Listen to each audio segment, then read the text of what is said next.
The morning air on the View set buzzed with its usual energy, cameras whirring, audience chatter humming, producers darting across the floor with last-minute notes. Blake Shelton, dressed in his signature denim jacket and a relaxed grin, sat comfortably in his chair, ready to talk about his new album and tour. But behind the scenes, producers already sensed tension brewing. Joy Behar, known for her sharp wit and unapologetic opinions, had made it clear in prep that she wanted to ask some real questions about Blake's views and public statements. What was supposed to be a friendly celebrity chat was about to turn into something entirely different. As the intro music faded and the applause died down, Whoopi Goldberg kicked things off warmly. "Ladies and gentlemen, please welcome country music star, and one of the funniest guys on TV, Mr. Blake Shelton." The crowd erupted in cheers. Blake waved, flashing his easy smile. "Well, that's quite a welcome. Y'all sure know how to make a country boy feel nervous." The audience laughed. It was smooth sailing, for about 30 seconds. Joy leaned forward, tapping her notecards against the table. "So, Blake," she began, her tone casual but carrying that familiar edge, "you've built your whole image around being the everyman, small-town roots, old-fashioned values, a little whiskey, a little faith. But don't you think that's, I don't know, a little outdated in today's world?"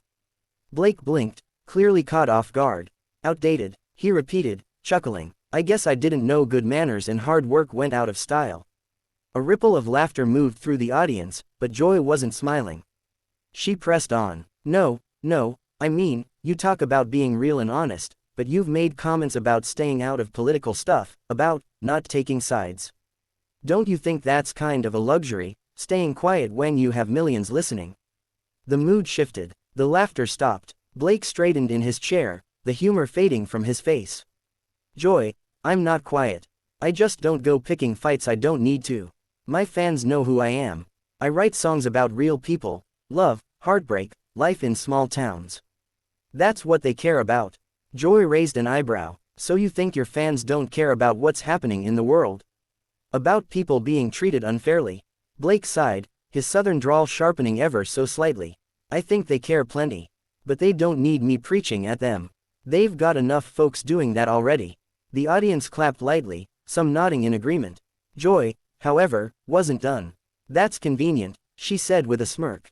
"You get to stay out of controversy while still selling your version of authentic America. You ever think that's why people accuse you of being tone deaf?"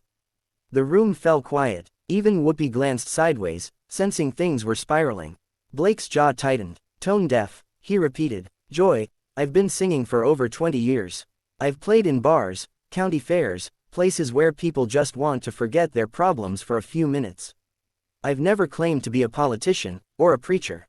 I'm just a guy with a guitar who loves what he does." Joy leaned back, unflinching. "That's fine, but when you reach a certain level of fame, there's a responsibility that comes with it. You can't just hide behind a guitar and a beer bottle." The words hit hard. Blake's expression hardened, the playful charm gone. "Hide behind a guitar," he said slowly. "Lady, that guitar's the reason I'm sitting in this chair. I don't hide behind anything. I work hard. I respect people. I stay in my lane." Joy crossed her arms. "Maybe your lane's too narrow." That was it. The audience gasped, and even Sarah Haynes looked uncomfortable. Blake let out a sharp laugh, the kind that wasn't funny at all. "Well, maybe you should try staying in yours sometime. You'd make a lot fewer people mad." The tension was palpable now. The co-hosts tried to intervene, tossing in awkward jokes to lighten the mood, but neither Joy nor Blake seemed interested in backing down. The cameras zoomed in on their faces, Joy's eyes flashing with defiance, Blake's jaw set tight as a clenched fist. The studio lights suddenly felt hotter. "I came here to talk about music," Blake said finally, his voice steady but cold. "But if this is just about tearing people down, then maybe I'm in the wrong place." Joy smiled tightly. "Well, Blake, sometimes talking about the world means more than strumming a tune." "Yeah," he shot back, "and sometimes talking about the world means actually listening to it." The audience murmured, some clapping, others gasping. Whoopi stepped in quickly. All right, let's take a break before we start a country feud right here at the table." The audience chuckled nervously, but Blake didn't laugh. He leaned back, shaking his head, muttering something under his breath. As the cameras cut to commercial, producers rushed toward the set, whispering frantically. Joy sipped her water calmly, avoiding his gaze. Blake, on the other hand, stared straight ahead, his eyes distant. What had begun as a promotional interview had turned into a standoff that no one saw coming. And when the show returned from the break, it was clear to everyone, something inside Blake Shelton had snapped, and he wasn't about to let it go quietly. When the show returned from commercial, the atmosphere was anything but calm. The studio audience, still buzzing from the heated back and forth, leaned forward in their seats, waiting to see if Blake Shelton would smooth things over or light another spark. The co-host sat uneasily, with Whoopi Goldberg doing her best to steer the chaos back into safe territory.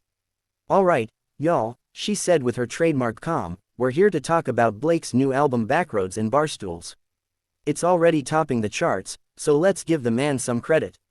The audience clapped half-heartedly, but Joy Behar didn't join in. She was sitting back in her chair, lips pursed, eyes locked on Blake. He noticed it immediately. "What?" he said, chuckling bitterly. "You look like you're waiting to pounce again." Joy leaned forward, her tone measured but sharp. "I just think it's interesting that you can write all these songs about real life but avoid talking about the real issues. Don't you think your fans deserve more than feel-good music?" Blake sighed, the patience draining from his face. "Joy, my fans get plenty from me. They get honesty. They get songs that remind them who they are. Not everyone wants to turn on the radio and hear more arguing.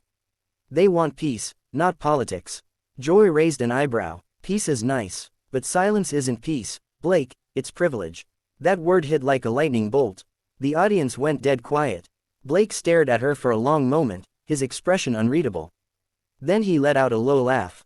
"Privilege? You've got to be kidding me.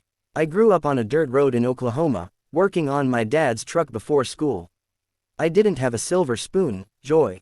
I had a wrench." The crowd erupted in applause, and even a few cheers. Joy, however, wasn't swayed. "And yet, you sit here acting like nothing's wrong in the world," she countered. "You think writing about heartbreak absolves you from caring about the bigger picture?" "Lady," Blake snapped, his southern drawl hardening, "you're twisting everything I say. I care plenty. I just don't think screaming on talk shows changes anything." That jab landed directly where it was aimed. Joy leaned forward, her voice rising. "Excuse me, you come on my show, and you think you can tell me what helps or doesn't help? I've been doing this for 30 years. "Yeah," Blake shot back, "and maybe that's the problem. You've been talking so long, you stopped listening." The audience gasped. Even Whoopi's eyes went wide. Sarah Haynes tried to step in, her voice wavering. Okay, maybe we can." But it was too late. Joy stood up slightly, pointing a finger across the table. "You don't come on here and disrespect me, Mr. Country Superstar. You're not on The Voice now, you can't just walk away from a hard question." Blake pushed his chair back a few inches, his jaw tight. "I didn't come here for this circus," he said, removing his mic. "You call it hard questions, I call it bad manners." The audience murmured, and producers off camera began waving frantically, urging him to sit back down. But Blake was done. He stood up fully, the chair scraping loudly against the floor. "I've done hundreds of interviews, and I've never had one go this sideways. You don't want a conversation, Joy, you want a fight." Joy smirked, not backing down. "And it looks like you just lost it." That was the final straw. Blake looked her dead in the eye. "No, ma'am, I'm walking out because I've got better things to do than argue with someone who confuses bullying for bravery." Gasps echoed across the audience. Whoopi put her hands up. "All right, that's enough, let's just cool down here." But Blake was already stepping away from the table, ripping off his mic pack and tossing it gently onto the chair. "Good luck with your show," he said flatly. "I'll stick to singing." And with that, he walked off stage. The audience was frozen for a second before breaking into a mix of applause and stunned murmurs. Joy sat back down, exhaling sharply but visibly rattled. "Well," she said with a thin smile, "guess that's one way to end an interview." Whoopi shot her a look. "Joy, you went too far," she muttered under her breath, but Joy only shrugged. The producers quickly cut to another commercial, and the set fell into an uneasy silence. Within hours, social media exploded. Clips of the confrontation spread across X, formerly Twitter, Instagram, and TikTok, each with a different narrative. Some viewers praised Blake for standing his ground and refusing to be baited, while others claimed he was fragile and unprofessional.